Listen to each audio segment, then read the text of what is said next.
Hi, viewers of Wasteland TV. We are here with Dan. And what does Dan do? Dan is a painter. And what does Dan paint? Dan paints anything that Games Workshop produces. Did you ever paint any of the other companies like Rob Partha, Heartbreaker, any of those? Actually, I go back to Grenadier, Thunderbolt Mountain Miniatures, companies that died in the 90s. So basically you've done it all, like Warzone. Painted some for Warzone, painted some for Hordes, just painted So it all. out of all the models you painted, which ones were your favorites? What one particular company? Honestly, I was always rather fond of Thunderbolt Mountain Miniatures. Beautifully detailed miniatures. The historic look to the knights and stuff? Find them out there. Very high fantasy stuff. They were high grade. I've seen them. They were very historical based. They weren't very fantasy. Detailed. Yeah. And then their nerd set was really funny. The gamers. They made some funny vignettes from that. Especially when they had the magic guy, little nerd guy with a magic box, a little. See, nowadays it's all about Warhammer Fantasy now. So what's the story on Warhammer Fantasy? Since you got this nice. So what's the story on this army here? Empire Army, Warhammer Fantasy. This is essentially the IG Army of fantasy. Is this the best of the best? In display, yes. This board was kind of made up to the last version of the rules, not this one. What's the new version? What's the difference between this version and the last version on this board? In a word, hordes. Just the look of it? If I would redo this board, I would have more hordes on it. What do you mean hordes? Units that have a frontage of at least 10 models and are at least 3 models deep. So could you explain to us, pointing out which is which? Well, there are no hordes in this one, just your standard 20 bricks. Well, you know what? Actually, if you just wanted to get into the board itself,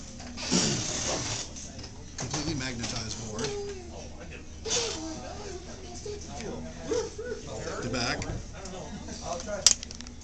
is where the rulebook and templates are kept. All the units come out on their own magnetic trays for easy casualty removal. Can they go in individual units, or do they always have to be on trays? This game is very tray-based. This is the chess to 40K's checkers. This is the version where you can lose the game during setup if you do it wrong. 40K is a little more forgiving about that. So what would you say is the best piece in this on this board here? Okay, effectiveness has to be the steam tank. Just for sheer fun on the board. Little fire guy? The cannons, the heavy artillery stuff, both of them swap over to their the counterparts they come with in the multi-part boxes. That is one thing the Games Workshop definitely did right, was the whole multi-parting thing. How do you mean? What is multi-parting? Multi-parting means the kit can make one of several different variants, but the thing is they give you the parts for all of them, so with a little bit of extra work, you actually end up with more models, or at least cool swap options out of what you have. Or conversions, as they like to call it in the Tons of bits for conversions. You don't want to show them the horn? Oh, that's a quick swap. Apparently that is not well included. Something broke. Should we stop it here? Someone broke Dan's toy. No. So is this what you mean about switching stuff around? There. Now it's the Empire volley gun. Nope. Now it's the Empire volley gun. So what's the fireworks back there for? Is that a missile launcher? Oh. Spare ammo for The fireworks. the rocket battery. The Hellstorm rocket battery. A nasty little piece of equipment. So what's the story? Are the horses still good in the new set, or are they kind of obsolete now? Oh, they get an insane charge range now. Everything got faster in this version of it. Even dwarves can charge 15 inches across the table on a good roll. But then they don't have to be on flat ground? Terrain And really they don't doesn't have do to that sprint, huh? anymore. It's really worth giving a shot. So between 40K and Fantasy, before you sign up, which one do you prefer better?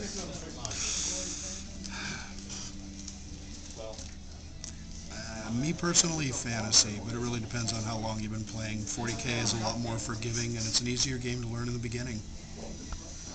So would you say 40K is a good starter to jump into this game, or would it be better to start with 40K? I mean, fantasy. Honestly, I'm assuming there's a lot of people out there like me that are fantasy-based people, love reading the science fantasy books and whatnot, and they'd probably get into 40K just because that's what everybody else is doing.